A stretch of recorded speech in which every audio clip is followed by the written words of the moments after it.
Hello, my name is Wayne Alexander, and today we're going to be taking a look at scheduling reports in CRM 2011. I can confirm I'm using the web version to show you this, exactly the same process in the Outlook version. Now, scheduling of reports. When you want to schedule a report, you must use an existing report. Now, reports are very similar to advanced filing in the sense that they're dynamic, which means you use filter criteria to select specific records that you want, but these records, the data type will automatically update itself with new records if new records created falls into that criteria. Now, the point of scheduling reports is for an historic snapshot of data. So say, for example, you want to create a set of reports where you can actually compare historic data. You will need to schedule reports, because using the out-of-the-box reports would not do the trick. So that's what we're going to do today. So I'm just going to navigate from Workplace into the Reports area CRM.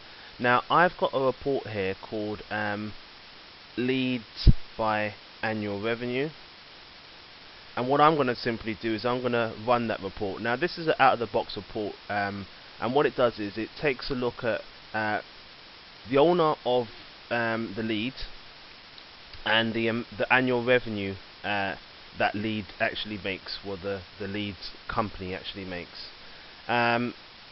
What I did for this particular report, I created a graph, and the raw data is there, and the system groups the information by the owner of the lead.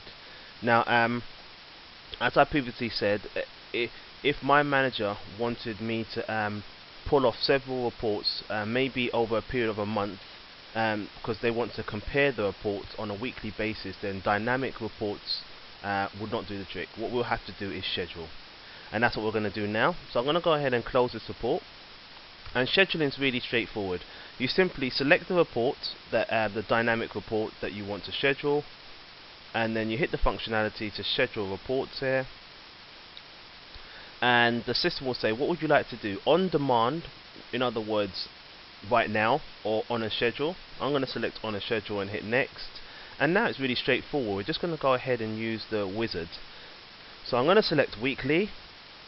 I'm going to say I want this report run every Monday, and I want it to be running just before the meeting. So I want to run it at 8:30 AM every Monday. You'll notice it says run report every 1 week, so I could change that to whatever number I like. If I say run report every 1 week, it means run this report every week. I could change it to 2, then it would be every other week if I wanted to. I'm going to go ahead and hit next. The start date by default would be today's date. I'm going to put the end date as an example. I'm going to say what I want it to run for a month, so let's go ahead and have that run for a month. Click next. I can, if I want to, edit my filters. I'm not going to, because I'm happy with the filters that's currently there for the existing report. Hit next again, and finally create. And it's actually really that straightforward. And now what would happen is, if I go ahead and hit finish, you'll notice that underneath lead by annual revenue, there's lead by annual revenue scheduled, and it gives a specific date of when it's scheduled for. And what the system will do is it will go ahead and create that report, which will be a historic snapshot, and then the following week it will create the next report, and the next report, and the next report. So what you'll find underneath the original lead by annual revenue report, you'll actually collect 4 different reports, 4 of the same report that will show different data, because it's an historical snapshot. Okay, so I just showed you how to schedule reports in CRM 2011. Thank you.